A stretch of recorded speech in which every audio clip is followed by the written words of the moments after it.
प्रथम तहलका न्यूज। हरियाणा में छोरियों ने 12वीं की परीक्षा में कमाल कर दिया। दरअसल हरियाणा प्रदेश में 12वीं की कक्षा में बेटियों ने टॉप कर जिले के साथ साथ प्रदेश का भी नाम रोशन किया। बता दें कि हिसार में ऑटो चालक की पुत्री अंशु और उकलाना में राज मिस्त्री की लड़की मोनिका ने प्रदेश स्तर पर टॉप कर जिले के नाम के साथ साथ प्रदेश का भी नाम रोशन किया है।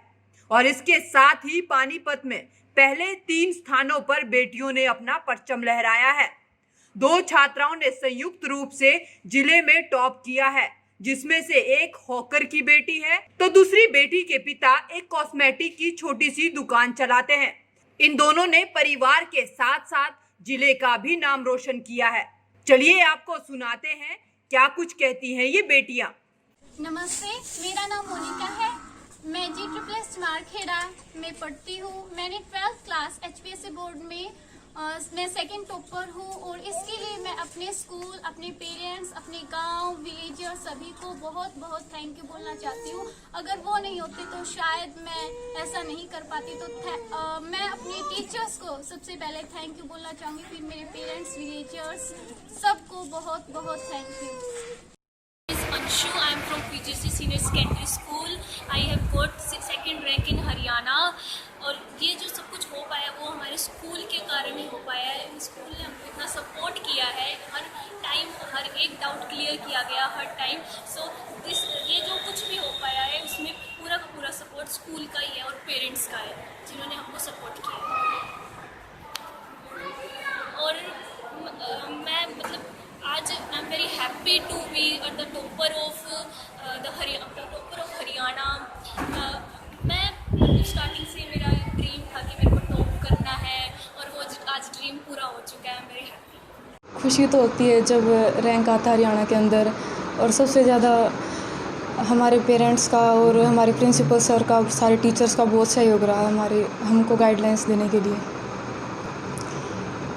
स्कूल के अंदर तो मैक्सिमम पढ़ते थे ही हम, ज़्यादा से ज़्यादा जितना हो सकता था, और घर के अंदर जाते ही खाना खाते ही लग जाते थे।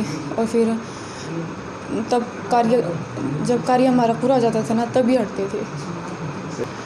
सोशल मीडिया का तो जनरल नॉलेज के क्वेश्चन आते ना, इससे तो यूज़ करते ही थे। जैसे डिबेट शो होती है वो देखते ही थे नॉर्मल।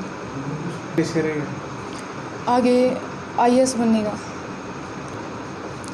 वैसे तो IAS बनना चाहती हूँ मैं, और मैं सोचती हूँ कि भी मैं मेरा एम ये ज़रूर पूरा करूँगी जब तक मेरे माँ बाप का और हमारे टीचर्स का सहयोग रहेगा। जी, मैं आर्ट्स स्ट्रीम से हूँ और मेरे पास Hindi, English, math, political science, economics और हिस्ट्री सब्जेक्ट से मेरे फैमिली और मेरे स्कूल का बहुत इसमें योगदान रहा है, क्योंकि हमारे स्कूल में एक्स्ट्रा क्लासेस लगती थी और उसमें टीचर्स बहुत कुछ बताते थे कि किस तरह से क्वेश्चंस अटैम्प्ट करने हैं, किस तरह से पढ़ाई करनी है, और इसी तरह से मैं उन्हीं को फॉलो करती थी और मेरे यहाँ तक मार्क्स आ पाए हैं। हम कितने घंटे पढ़ाई करते थे, किसको क्या? जी, मैं स्कूल से आने के बाद 5-6 घंटे पढ़ाई करती थी। क्या एम है आपका जीवन, क्या बने? मैं सिविल सर्विसेज में जाना चाहती हूँ, ताकि मैं एजुकेशनल सेक्टर में थोड़ी इम्प्रूवमेंट ला सकूँ। मेरा नाम संजीव कुमार है और मैं न्यूज़पेपर सप्लाई करता हूँ, और मुझे अपनी बेटी पर बड़ा गर्व है। आप चाहते थे कि आपकी बेटी की फ़ोटो भी अखबार में, कुछ ऐसा था? वो क्या मन में था?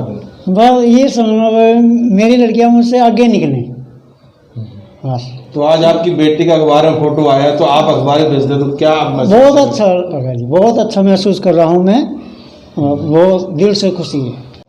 कॉमर्स स्ट्रीम से हूँ मैं। मेरे पास account, business, computer, English, math सारे सब्जेक्ट हैं, और सबसे बड़ा सहयोग मेरी फैमिली है, उनका मोटिवेशन है, इसलिए मैं आज यहाँ तक आई हूँ। शायद अगर जिनका मोटिवेशन ना होता तो शायद यहाँ आज तक आया नहीं जाता मेरे से, और इन्हीं की वजह से सब कुछ हुआ है। पूरे 4 से 5 घंटे मैं पढ़ती थी पूरे दिन में, एग्ज़ाम के टाइम में और थोड़ा मेहनत करती थी, शायद इसलिए यहाँ तक पहुँची हूँ। और आप एम क्या आपका जीवन का, क्या बनना? IAS बनना चाहती हूँ मैं। सर श्वेता मित्तल, और sir I am proud to being, मतलब उसकी सिस्टर हूँ, तो इस चीज़ के लिए मुझे बहुत प्राउड फील हो रहा है।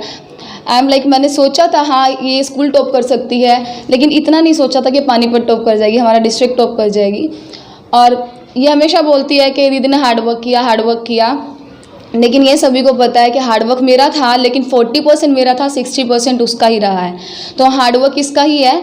और पूरा दिन ऐसा नहीं है कि इसने कहीं अपना मतलब एंटरटेनमेंट के लिए कहीं टाइम यूज़ नहीं किया, लेकिन वो वेस्ट नहीं किया, यूटिलाइज़ किया। तो इसने टीवी भी देखा है, लेकिन हाँ, इसका जो मेन सपोर्ट था वो हमारे साथ टाइम स्पेंड करना था। अगर ये लगातार 2 घंटे पढ़ रही है तो उसके बाद इसको थोड़ा ब्रेक चाहिए। वो ब्रेक इसको हम सबके साथ बैठ के थोड़ा टाइम स्पेंड करके थोड़ा बात करके ऐसे ही मिला है। तो बस वो ही बोल सकते हो कि फैमिली का सपोर्ट जो है वो इसकी मतलब बैकबोन एक तरह से वो बना है। तो आपने देखा किस तरह से बेटियों ने अपनी मेहनत और सपनों के बारे में बताया। दरअसल ये बेटियां अगर इसी तरह से मेहनत करती रही तो एक दिन अपने सपनों को पूरा करने में भी जरूर कामयाब हो जाएगी। और प्रथम तहलका भी इन बेटियों के उज्जवल भविष्य की कामना करता है। प्रथम तहलका के लिए पानीपत से प्रदीप रेड्डू के साथ हिसार से प्रवीण कुमार की रिपोर्ट।